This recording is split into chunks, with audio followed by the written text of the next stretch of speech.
sit! Welcome to the Dynasty Nerds Fantasy Football Podcast, where we discuss Dynasty strategy, rankings, and all things NFL. So get ready to geek out on fantasy football with your host, Rich Dotson. And welcome to the Dynasty Nerds Fantasy Football Podcast. I'm Rich Dotson. He's Garret Price. How's it going? He's Jagger May. Yeah, I get the little one and Jagger. Jagger May. And I'm back. So it's good to be back with you boys, talking some risers, some fallers. We had a couple injuries this week. Not bad, compared to the rest of the year. This has been we've been blessed, dipped in holy water of health, because all the injuries seem somewhat small outside of Darren Waller's titty. We don't know what's going on there. I was at the game, had no idea what happened. I was wondering where he was. I saw the titty boo-boo, and I was like, okay, we'll see what's going on there. A blown titty. Yep. Bryce Young had his knee injury. We don't know the severity of that. So Andy Dalton comes in. Then Jayden Daniels was the scariest one. I saw it, and it looked way worse than to the point where he jogged off. I was like, oh, sweet. And they're calling it a hamstring. So waiting for updates on that as well. But mostly outside of that, we got outside of people's feelings, we got unscathed on pain. Not too shabby at all. And the Browns one? What the heck's going on with that? Oh yeah, as I sat there in my soaking shoes, sobbing wet. But yeah, it was glorious. Don't get to see that often in my life. But the Browns did win, and they looked good, great on defense. But it's more of a statement on how bad just the Dolphins really are. I know. I was going to say, you guys you put out a lame horse is what you did. You're like, come on, lassies. Come on, Yeller. Let's get in this hole I just dug. Yeah. I mean, what's fair is our defense is good enough to dominate bad teams. And our offense, again, if it's fancy, just rely on Quinshon Judkins and just keep giving him the football. He has looked like clearly the best back in this rookie class so far. Obviously, Hampton's been hurt. Trevion's in the biggest doghouse I've ever seen. Who knows what he said about Vrabel's mama? I don't know. It's probably offensive. And then Genty is in another bad situation and just getting smothered from what the tape told us he was going to do. But yeah, it's exciting. We're entering, what are we entering? Week 8 after this? Week 8 will be. Dude. We're at the stage where I no longer know. I was like, oh, it's week 4, it's week 8. I'm in the void, and I'm enjoying myself. Yeah, it's almost we're almost talking Dynasty playoffs is around. Obviously another month and a quarter, but dude, if the first 8 weeks went by this fast, we're gonna be talking rookies in no time, which is also what I'm pretty excited about. Which is also pretty great. Yeah, absolutely. Who's on? We're talking there. Who's got the Viagra? Who's up? Yeah, let's talk about these risers this week. 2 guys that didn't quite crack the list, but were close. Xavier Worthy, a career high in targets and in fantasy points this past week. He had 24.2 fantasy points. So good to see at least a sign of life from Xavier Worthy. Somewhere Matt O'Hara is fist pump somewhere real dramatically. And then Kyle Monungai almost cracked our list, just missed it. 17.4 points. Maybe we're starting to see Chicago's version of David Montgomery and Jahmyr Gibbs. Obviously, tough to replicate that as well as they do. But positive signs to see that many touches out of Kyle Monungai. But let's get our top 3 guys here. And number 3 on the week for us is Travis Hunter. It finally happened. He had his first 100-yard game, first touchdown. The problem is, it's as exciting as this is, and obviously this is a boost for his value. But the problem is, Jagger, does it come at the expense of Brian Thomas Jr.? Can they both be relevant simultaneously? By offensive design, it should be fine. It should be fine. We're not looking at the Buccaneers and just be like, well, can Emeka Egbuka survive with Chris Godwin and Mike Evans? We're like, no, this offense is dope. Baker's dope. Everyone's scoring points. Everyone's happy. That's what we should have. Right. You're not saying the quiet part out loud. Can Trevor Lawrence do it with this offense is Sure, what we need to sure. worry about. And Brian Thomas, I love the dude when he's healthy, but homie does not have that dog in him when he's injured, and you can tell. You know?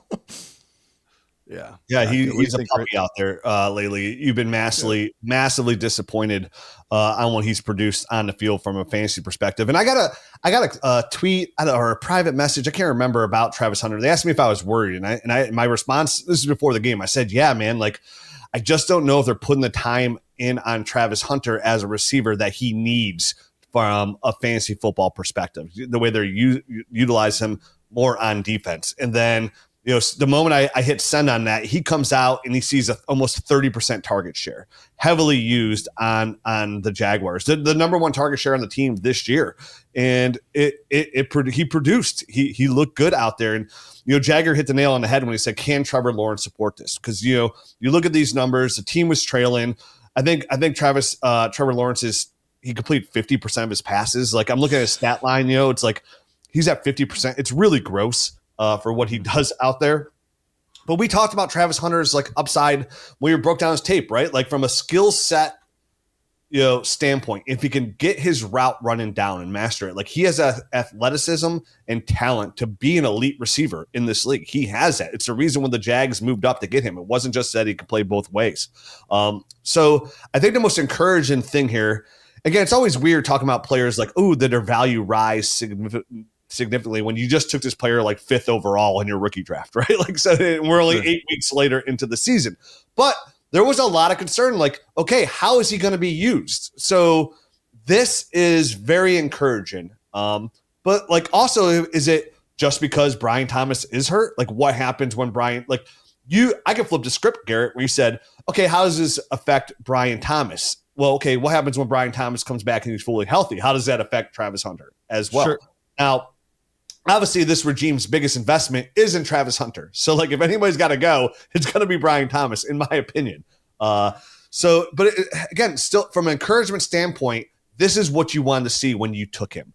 If you took him over Tat McMillan, everybody took him pretty much for the most part over a Mecca. Like, this is what you need and what you wanted to see out of him. So, from an encouragement standpoint, yes, this is absolutely fantastic. He's right now, I think, amongst all rookies, 3rd in target share.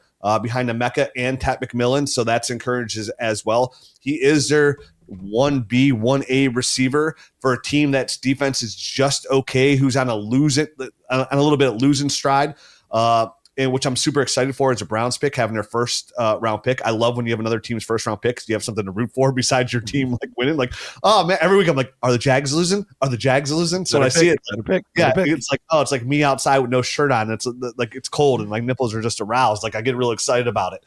Be careful, you don't want to pull a Waller, blow a titty.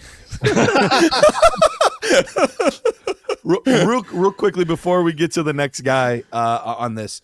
Is this a sell opportunity for you? Like, is this a window where you're like, okay, now I have the window to sell Travis Hunter? Or is this a sign of things to come and I'm holding on fast and tight? I'm going to jump in because I'm going to provide some answers before you guys do. Like, not answer, or at least some context. I've learned that Travis Hunter did not attend offensive meetings in college, that he mainly attended the defensive ones, and he just went out there because he knew what to do. It's easy to do that in college. Now he goes into the NFL, and he's having to catch up not only just to playing both sides of offense and defense on a new team in the NFL, but he's having to learn how to line up, do all these things correctly. So I think that this is a sign to things to come, and he is a firm hold. And when I say that he's a hold, that means all you other goons out there should be buying at this point, because I think that he's probably going to have another bad game. Let's just say it. Like, do you believe that Trevor Lawrence is going to have a bad game? If so, yes, Travis Hunter will. So I think he is a buy. And if anything, he is a buy and a hold. So. Yeah, I think when we come out here, this is, again, I think we're talking to, Dynasty 101. Our audience right now, because I think any savvy Dynasty player or experienced Dynasty player knows absolutely this is a hold. Like, you do the worst decision you could ever make on a first round rookie pick, specifically a high one, is like be upset about what they've done. And like, not even the first 8 weeks, their whole entire first year. Like, this is not an easy game to play. Not everybody hits the ground running and is a superstar. Those are outliers. Never chase outliers. So for you to say like, oh, Travis Hunter, like, oh, like I should sell high because I was worried about it. Like, we knew the whole time that his route running was raw. Like, we didn't even know that he was not attending meetings. Like, so we knew this was going to be a process. And when we broke down his rookie tape, and if you're new to the program and you weren't there for our rookie breakdowns, which you should be going into next year, because we are the best in the business at it, and not to be narcissistic, but we're pretty good at what we do. We said once Travis Hunter learns how to run NFL routes, which means he did not know how to run NFL routes, he has a potential to be a superstar. So, yeah, and of course, if there's any window, it's my favorite maneuver in all of Dynasty. Garrett, we talk about this all the time. I say this on the show where, like, anybody who's down on their first round picks are like my favorite players to go buy when I can get that deep price value from just 6 months ago. It's my favorite thing to do in the summer when everybody's now excited about the next year's draft class is go buy the discounted guys that I loved in the first round the previous year, right? Like, now, obviously some guys can be an exception, right? But even like, here's a good example, right?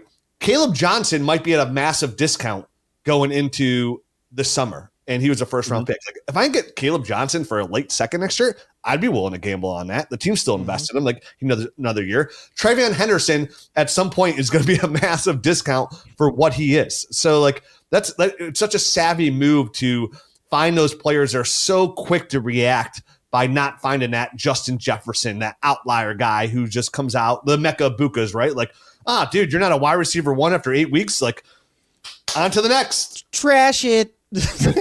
Well, speaking of on to the next, let's go on to our next riser, Oronde Gadsden. This was a one of those darlings in the draft this year where everybody's like, if he gets an opportunity, this is a guy that could rise up, and he has absolutely done that. Back-to-back games with 7. I put targets. I meant receptions. 7 receptions in back-to-back games. So the usage is very encouraging. 29.4 points in PPR league. So massive game for Oronde Gadsden. And Rich, I know that this is a player that you and I the past few weeks have been talking about, like, hey, we're keeping an eye on this kid because he's seeming to be more and more involved in the offense, and like, sneaky savvy guy. Maybe try to get him if you can. But we know a lot of owners, if they've been stashing him, this is what they've been waiting for. So now the window is firmly closed because he is a huge riser. Yeah, firmly closed. You're not buying him. This is a player we mentioned during the preseason. His preseason tape looked good. I think before the show, we did our players to buy last week on our main show, and I said Jackson Dart. I was like, but before the show ends, I just want to say, like, this is a window right now to buy Oronde Gadsden if you can, because you're right, the window's closed. Like, whoever has him will not sell him right now. Like, he's averaging almost 9 targets per game. He's going over 100 yards in back-to-back games. He is, I think, the number 2 tight end overall over the last 2 weeks. I think behind, a guy like Trey McBride. So, like, in this offense where they are throwing the football, more because they've been trailing. To be fair, the offensive line is a little banged up. No Amar Hampton, but for long term, for a guy like Keenan Allen who is old, Quinn Johnson is something. Like, and listen, I'm not going to talk down on Quinn Johnson. He is gotten unbelievable, like 100% better, like literally 100% better. So still dealing with some drops, but he's playing well. Yeah, 100%. He's no Jerry Jeudy, but nobody is. So yeah, man, for me, this is a player, like, if you got him, you should be very excited because, like, it looks like he can ascend. His athleticism showing in this offense. He's shown that he could potentially be the number 2 target, first or second target in this offense, which is all we're looking for, right? So anytime you have in Dynasty an opportunity to get a young, athletic tight end who's a number 1 or number 2 in their offense, and then huge, massive bonus if they're tied to an actual really good quarterback, like, what a win in Dynasty. That's how you get an edge over your opponents, by having something in your lineup at the tight end position like Oronde Gadsden. That's how you win. When you have the Trey McBrides, the Brock Bowers, that's the edge over your opponents that you're looking for. Rich, you pretty much said anything that needs to be said as far as what Gadsden is. I will say I was wrong because I thought this was going to be more of the same, where they're just going to run the ball no matter what, throw it maybe 13 times. And I was worried about Gadsden, especially he's not a great blocker, but he's just a pure receiver playing tight end. But the real question is, This is realistically one of the greatest tight end classes of all time. And we're not talking about it because Tyler Warren is leading the league he's currently leading the league in tight end yards. Mason Taylor's coming on now. Terrance Ferguson just showed up. We already know that tight ends could take time, so there's still room for this to grow. I mean, Colston Loveland hasn't even been healthy at this point, so I think that this could be one of the greatest ever. Yeah, this is looking great, and I got distracted for a half second. I don't think you said him, though. Even a guy that's like, he's not producing big numbers, but like every week he's more involved in the offense, and the offense sucks. But I like what I see. Gunner Helm for Tennessee is like showing us a little bit that could be one of those fringe guys as well that contribute in this class. So you're right. I mean, what we're seeing out of this class right now at the tight end position could be really, really positive going forward. When you're looking at a guy like Gadsden right now, let's say somebody does try to foolishly buy at this point, and they're like, bro, I've been holding forever and you want to buy him now. What would it take to pry him off your teams? Let's assume it's superflex tight end premium. What would it take to pry him from your cold dead hands? If I was a contender, it had to be somebody who can win now, and it had to be somebody offers me some years. If I'm not, there's no, like, what are you going to give? Like, there's like, you're not going to give me what I want, which is going to be a first. Like, that's what I'd want. I'd want a first. Like, what else you get? You're going to give me some seconds so I have a 15% chance to have a rosterable player? No, thanks. Like, you're going to give me 2 seconds? Like, so, like, what? Like, stuff like that doesn't make sense to me when I'm playing this game. Like, these are the players I'm chasing, right? Like, and I'd rather like than 2 seconds. Like, that doesn't do anything for me. Even if you give me a late first, like that, why would, like, so I could draft another tight end and hope he turns into Oronde Gadsden? Like, no, this is exactly what I'm looking for. This is the upside I'm chasing. So if I make a contender, and even then, because like he's producing now, right? Like, he is producing, so he can help me win now. Like, and say, like, I would need, like, it'd have to be running back help or receiver help. And I'm also what if, like, Jake Ferguson? They were like, I'll give you Jake Ferguson as a contender straight up. No. This is Dynasty. I'm just asking the questions. Oh, it's fair. You're right, Garret. I didn't mean to come at you like that because you're like, that is a valid question.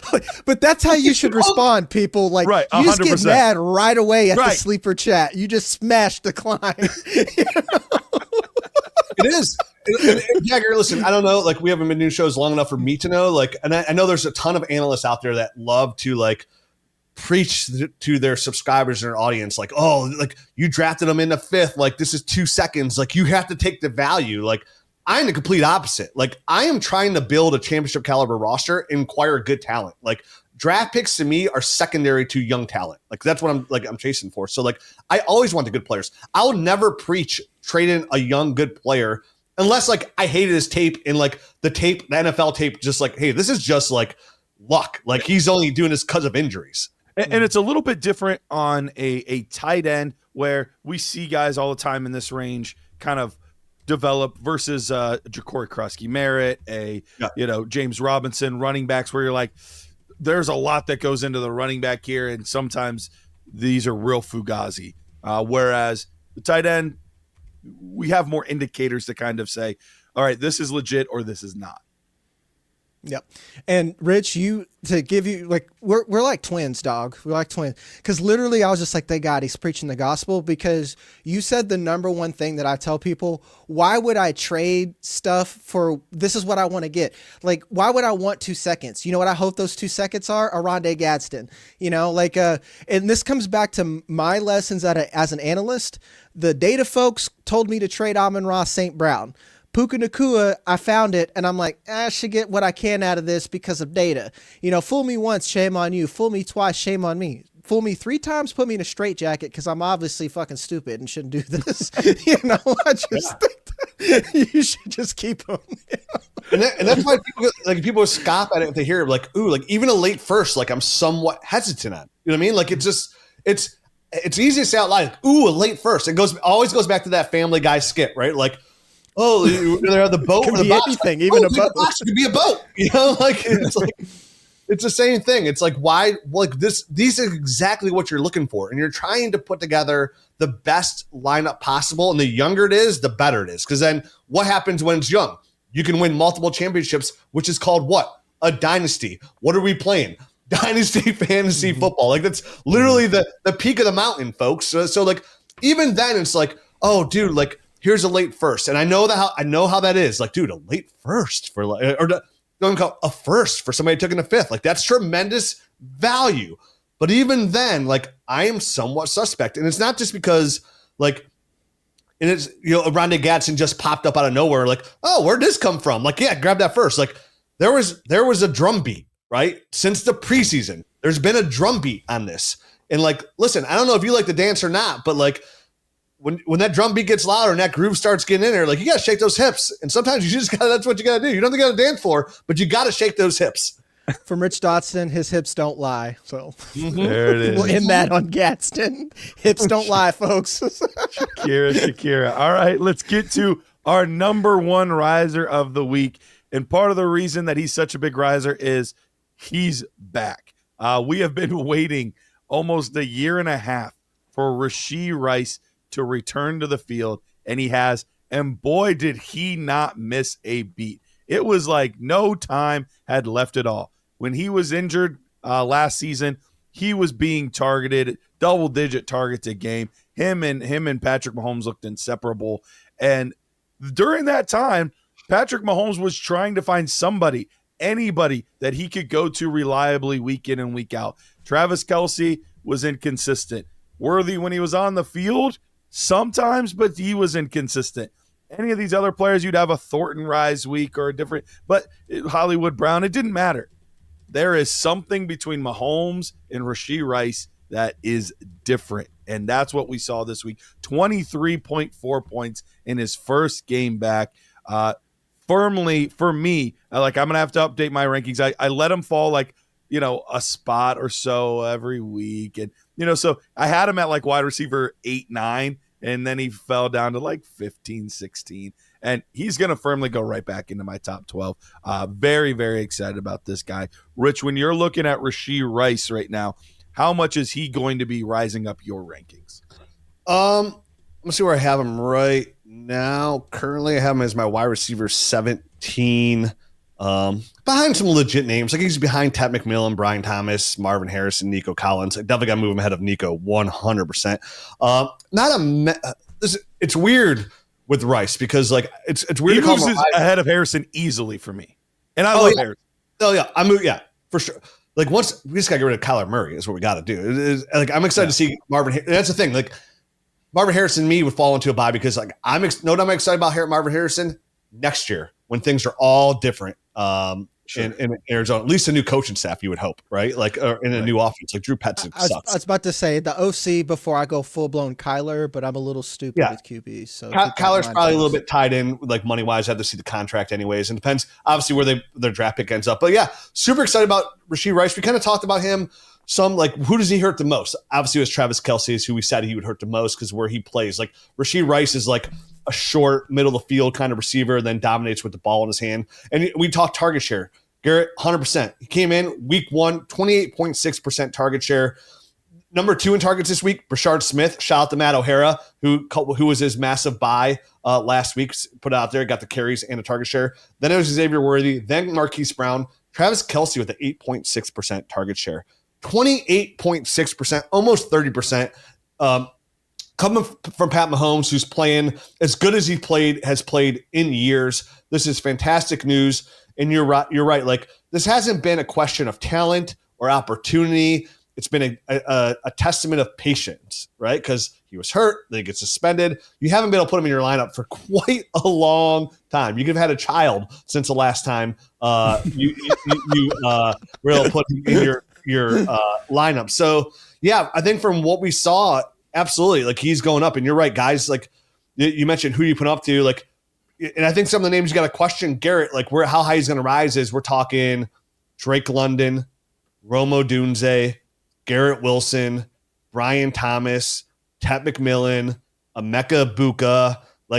For me, and again, I'm talking tier wise, where am I moving him up into that tier? Right? Because it is tough because he's definitely belongs in that tier. And honestly, I'm not sure he doesn't belong above all of those players. It's going to be really close. I'm going to have to do some real hard thinking about a Mecca. That's really going to be close. But I'm not sure he doesn't. What about you, Jagger? Where where are your feelings? Where are your vibes with Rashee Rice here?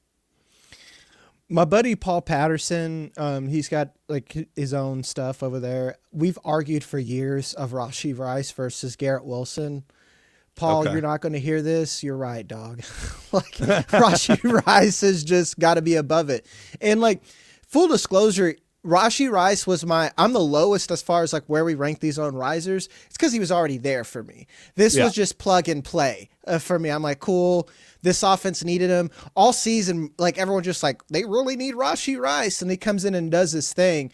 So to me, he's already a top 12 wide receiver. It's just what tier do you want him in? Because like I'm starting to wonder, do you put him above Nico Collins? Because like Nico Collins can't stay healthy and the Texans are just kind of sketchy. So I'm already there. You know what? I would almost want to swap a riser because we're not talking about Patrick Mahomes' resurgence as a fantasy asset at this point. Sure. It's not him as a talent standpoint, but we're like, well, he's not rushing a lot and he's not putting up the numbers. Seems like he's putting up the numbers again now that he's got a guy all over. So it's pretty exciting to look at. Yeah, absolutely. As I'm looking at it here, here's where I ended up putting him. I ended up putting him, this would be wide receiver 9 overall is where I have him, just behind Malik Neighbors, CeeDee Lamb, Drake London, Rashee Rice, and then just ahead of Emeka, Rome Odunze, Garrett Wilson. So that's where I have him right now. Man, it's the I just moved him. I just moved him to wide receiver 11 in my ranks, right behind Garrett Wilson and Drake London, right ahead of Emeka and Tet. Okay, all right. Which is, again, but like tier wise, like I would just out. Here's the thing: Rice, Emeka, and Tet are close, but kind of like what Jagger said. Like the Pat Mahomes is the bump, right? Yes. Like the number one. That's the difference. Like, and it's easy to when you're playing Dynasty go, well, Emeka's 2 years and 5 months younger than there, or Ty McMillan's 3 years younger than there. Listen, that's fine and dandy, but like I'm trying to win, right? And like he's young enough 2 to 3 year like, windows. That 2 to 3 year window, he qualifies. Like, and who are you gonna like? I think probably 4 weeks from now, if you're trying to even say you're rebuilding, you're like, I'm just trying to get the most I can for anybody here. Like, it might be Rashee Rice is who you get the most for on return wise here 4 weeks from now for what he's gonna be producing. If he continues at this pace, which Garrett, I think when you said when we were unsure of his suspension, right? Like, oh, it might be later in the season, they may push it back. Like Rashee Rice could finish as wide receiver 1 overall in this offense, which is around him. And like, boy, does that look good. Hey, Nerd Herd, want to tell you about a show that we've been doing live on YouTube where we go over your teams and we talk about how to fix your broken roster. It's called Roster Rescue. We do it live every single Monday at noon Eastern time. And if you want to get a part of that, just head to our Dynasty Nerds homepage, go under the store tab, and you'll find Roster Rescue right there. Perfect opportunity to get your rosters in shape before the season or even in the middle of the season to make sure that you can win a championship. Yeah. Crazy to see how he's already performing. So we got all the lovey-dovey stuff out of the way, but now let's get a little nitty-gritty. Let's get a little mean, and we're going to move over to our followers of the week. And the first one ties in beautifully with this conversation. It is Xavier Worthy. Xavier Worthy, obviously, if Rashee Rice is the big riser, Xavier Worthy takes a little bit of a hit here. For him, we kept trying to talk ourselves into it as a community. I've never been super big on the guy, but as a community, we try to talk ourselves into it. Here's his chance to be the wide receiver 1. Did you see what he did in the playoffs last year? He's a good asset for this team. And I think he's a better NFL player than he is fantasy player. But the targets have never been consistent. The roles never been consistent. And now the health hasn't been consistent. You put all these things together, that's a pretty big fall for Xavier Worthy now that Rashee Rice is back. What do you think, Jagger? Yeah, this is another one where, and like, I hate saying stuff like this because I don't want to be that analyst. Just like, I told you so. But it's just, you nailed it, Garrett. He's a type of player that I intentionally try not to talk myself into. I know people's like, well, he's a better route runner than people think. Better isn't like great for where he's at Sure. and his size. And you said the ideal thing that a lot of people have a hard time conceptualizing. He's a better NFL player than he is a fantasy asset. And that's what I always tried to tell people. I was like, the way that the Chiefs want to use him is perfect for them, and he is worth the cost of it. But for us as a fantasy manager, we're like, well, he's Pat Mahomes wide receiver 1 with Rashee Rice out. I'm like, that's not exactly how football works, but bless you. So to me, the sell window is kind of done to get the maximum value at it. You had it at this point. Like, I got my biggest trade this season from Xavier Worthy. I bought Devontae Adams and Jordan Mason because I wanted to win now, Nice. And I feel really good about that, Yeah. Great win now move. What do you think, Yeah. Rich? You guys summed up pretty well. He's the kind of guy that's going to give you some big games. But not consistent. He's going to be that roller coaster. He's going to be the old school Deshaun Jackson. He's going to be the Will Fuller receiver, right? Where 7.2, 5.6, 29.3 points, Right. 8, 12, 30, right? Like, that's what he's going to get because he's such an explosive player that could take the top off, and he does fit his NFL team perfectly. But he's not the kind of fantasy asset that you can trust to get you through week 14, 15, 16, right? That's during the playoffs. You can't put him in your lineup with confidence, and that's what we're looking for, right?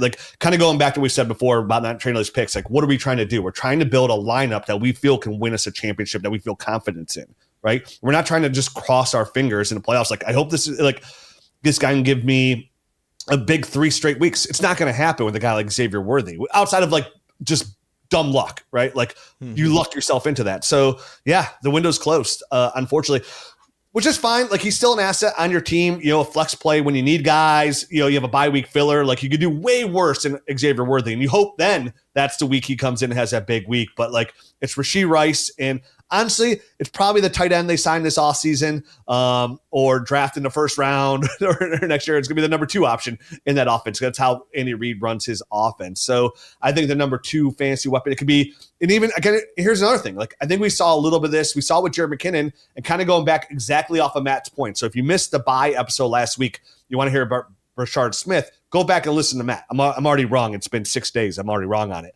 But we saw it this week. Rashard Smith, the running back. If they draft a guy, if they trade for Trevian Henderson, if they trade for Breece Hall, right, who's one of the best pass catching running backs in the league, the number 2 target share in this offense this week was Rashard Smith with 14.3%, 3% more than Xavier Worthy. So we're not even sure Xavier Worthy is the number 2 option in this offense. A pass catcher running back can be very efficient in Andy Reid and Pat Mahomes' offense. So yeah, Rashee Rice, sweet. Xavier Worthy, oh man. All right, let's get to our number 2 follower of the week, and this was a guy that in previous weeks we talked about as a riser. Everything seemed to fall right for Jacory Croskey-Merritt. They traded Brian Robinson. Austin Eckler got hurt. And even when both those things happened, he still was fighting with guys like Jeremy McNichols and Chris Rodriguez for touches. And it finally looked like he was getting his opportunity. And in these past 2 weeks, he has been really, really underwhelming against what is not a good Dallas Cowboys defense. Only puts up 4.2 points. So he had his meteoric rise, and now we're crashing back down. And I saw trades go down, 1st-round picks for Jacory Croskey-Merritt. What? And boy, that hurts. That hurts today. So Rich, when you're looking at JCM, aka Bill, when you're looking at this guy here, what are we seeing? I must have missed the episode where he was our buy. I must have been in London or Paris or something along those lines, because I think so, because he wasn't our buy, but he was a riser because Eckler got hurt. Oh yeah. Well, I've been saying when he was around, I've been saying he's a sell every opportunity. And I think I've said now on multiple shows, again, this isn't a testament of how I feel about Bill Croskey-Merritt. I think he's a good, solid running back. I liked his tape. I thought, for kind of flipping the script on the Gadsen thing, right? This is a perfect example where hey, this is a player you drafted in the 5th, and now you get a 2nd-round pick. I was like, take the 2nd-round pick. And again, this is a player I like, right? But take the 2nd-round pick. Completely different thought process. And why did I say? It's I think this week's game, is a perfect example of why I said he was a sell at the time and why you should take the second round pick. It's because of the style of running back he's going to play. He's a solid NFL running back. He's not a fantasy football running back. We saw him this week. He got a majority of the carries. Like, he's fine. Like, he's a running back there. But where are you not going to see him? You're not going to see him as much on third downs. You're not going to see him involved in a passing game. And that literally sweeps the leg of fantasy football value. And then if they fall behind, like they did this week, he's invisible. And what's worse is when they get inside the red zone, or inside more, even closer to the red zone, inside the 5-7 yard line, Jayden Daniels is running the ball in, and they're giving the ball to other running backs like Chris Rodriguez is getting those carries. So he's not getting the goal line carries. He's not involved in a passing game. Unfortunately, that doesn't bring fantasy football production. The only outliers of those guys that you really see that do that are Derrick Henry and Adrian Peterson, right? Like those kind of running backs. For the most part, that's why I was a huge sell. Like all those guys, like James Robinson, I said forever was a huge sell. Like all those kind of running backs that if you're not involved in the passing game, unless you're a superstar, it's hard for you to produce at a fantasy football level that's going to help you win on a consistent basis. Because this is what you're going to get. Yeah, you have that one game with Bill where he had like 27 points. Everything else, for the most part, I think except for one game off of memory, is under 10. Like you can find that from. My excuse was like, you can replace Bill Croskey-Merritt with any third down running back who's going to come in and catch 3 to 4 footballs, and then you hope they score a touchdown. That's the point equivalent you're going to get, if not less, from Bill Croskey-Merritt if he's not scoring touchdowns. I think he saw over 70% of the carries, I think, for the Commanders the other week. And this is what you get. Like, again, if they're not up big, like you're just hoping he breaks a big run. Hard sell for me. And that Fowler hold, obviously he's a hold now because you're just going to wait for him to find another opportunity to come back to sell when someone wants that young rookie running back. Yeah, what do you think, Jagger? I think the same thing that Adam Sandler did during the 2019 Oscar-nominated film Uncut Gems. I disagree. I think that, and actually I won't say, it's not like a hard disagree with Rich. It's more that, and like maybe the more I talk myself through it, that we're coming to the same conclusions for different reasons.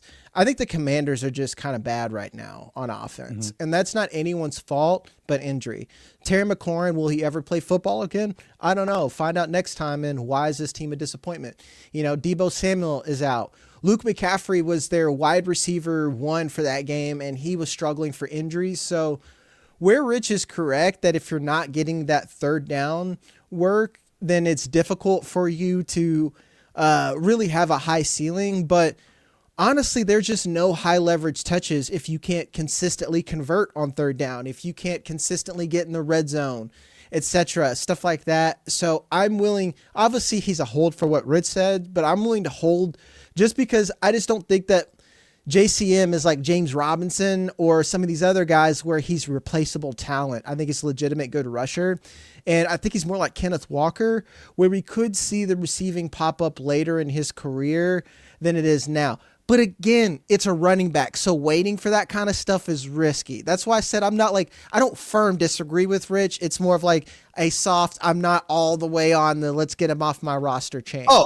Listen, he's not like I think I said that too when we were talking bring him down, Jagger too. Like he's not like he has to get off my roster kind of player at all. Like he's not like, I like to have those running backs, like the depth on my roster, right? Because we all need that help. Like he's not like, oh, this is a must sell, get him off my roster by any means necessary. It's just, I think he's a replaceable player. So like, and kind of flip the script where I got him for a 5th. If I can get a 2nd, that's where I'm okay with doing it because he is like Oronde Gadsden's not replaceable in my eyes. Like not tight ends different than running back. Bill Croskey-Merritt is very replaceable. Like I could find somebody who's I could draft that guy in the 2nd round probably pretty easily. I could probably find a running back I could go trade for. Like you probably go get Chris Rodriguez for disgustingly cheaper, right? Like, I mean, Jerry McNichols in this offense is probably outproducing from a fantasy perspective. So it's just like a replaceable guy. And I think the part that's hard is you look at what running backs have done recently against the Dallas Cowboys defense. Rico Dowdle last week went nuclear against this defense. You look the week before, Breece Hall, which the Jets have been, I mean, booty butt cheeks. They have been bad, and he put up over 100 yards. This word's just so funny out of your mouth. I don't know why. BBC. Yeah. Even Josh Jacobs the week before, big numbers. So, I mean, the running backs are just gashing this defense. So I think that's one of the most disappointing spots is this was the week to do it. Like, this was the week to kind of establish yourself as the feature back. And he just didn't. And who did he play last? Wasn't last week he have another really good opportunity? Yes. Like versus a bad defense? Like was it another bad Yeah, defense? he had like 3 points. He had like 3 points last week or 5 points or something like that. Yeah. And again, like, it could be that he's bad too. Like, I'm not trying to defend him, but that offensive line still sucks. This is one of these things where in fantasy with people that I was like, man, we really ignore offensive line. Like Jayden Daniels, he's the only QB I think that could survive back there. It's him and Lamar, you know. It's funny that you say that, Jagger. On our main show this past week, we actually did a study on correlation to teams' running back fantasy points versus their PFF offensive line rank. So it's funny you mentioned that. Direct correlation. Direct correlation. It really is. Direct we did a whole show. We did a half a show on it, and it just says, like in the preseason, look up good offensive lines. I think every one of them, except for one, there was one outlier. The running back was it's like Derrick Henry. Derrick Henry offensive lines didn't matter because he's incredible. But other than that, literally football, like Samson, essentially, is the only one to survive back there. 100%. 100%. All right, let's get to our final faller this week. And not somebody when you were watching last season that you would thought ever would make this list. But things for the Eagles have been weird this year. A little bit better game overall for the team, but not better for a guy named Saquon Barkley. So far this season, he has not had any boom games. His highest points in a game were 18 points. He was averaging more than 18 points per game last season, and that is like his high of the season this year. Only 5.2 points this week, back-to-back weeks under 10 points. He's definitely falling down boards, and especially when he's a guy that isn't a spring chicken, he's a little bit older. Jagger, how far has he fallen for you specifically? In Dynasty, kind of a lot, man. It's just you're right in that window of especially running backs, and he's not terribly old, and he's in that upper echelon of you're so good that you're probably going to retire, you know, with still on top. I feel like Adrian Peterson played just too long because of taxes, but like he was still good even when he was kind of bad. That's what you got with Barkley, but especially for his cost of acquisition, to get the most out of him, you've already lost at this point. And really, is he a single first again? Because he was always a single first, the cost of him. Then he creeped up to where it's just like, well, if you got Barkley, you got a top 5 fantasy asset, at least year by year. So you need to creep up with like 2 picks. What are you paying? And if you're even buying him, he's kind of one of these assets where you're stuck with him because you never feel like you're going to get enough for him. And there's still that amount of upside that you want to hold on, you know, where it's kind of like CMC. These are the type of running backs that I don't like because you just feel chained and you're just hoping that either they're going to kill and give you a top 5 season, or you've got this weight around your ankles. It's almost like you get cap strapped with some of these dynasty assets, and there's not even cap room. It's just the weight of their perceived value. I'm buying.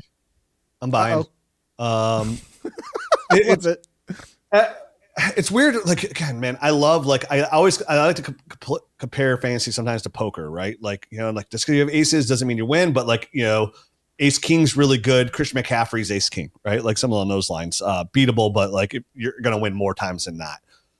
And it's weird that one stat that always came out about Barkley in the summer, like any running back that has this amount of carries the following year, they always have a bad year. Like I can't remember the exact numbers, but you'll find like every year, like over 300. Yeah. Like who finishes running back, always not bad. They always rebound usually as well.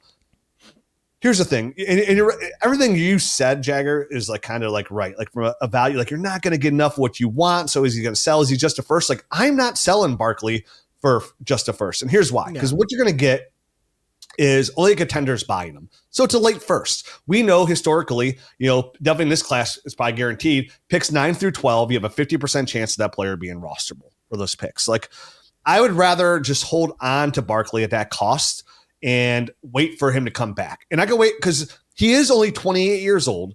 He's on this Eagles team. The whole team's kind of a mess right now for them to figure it out.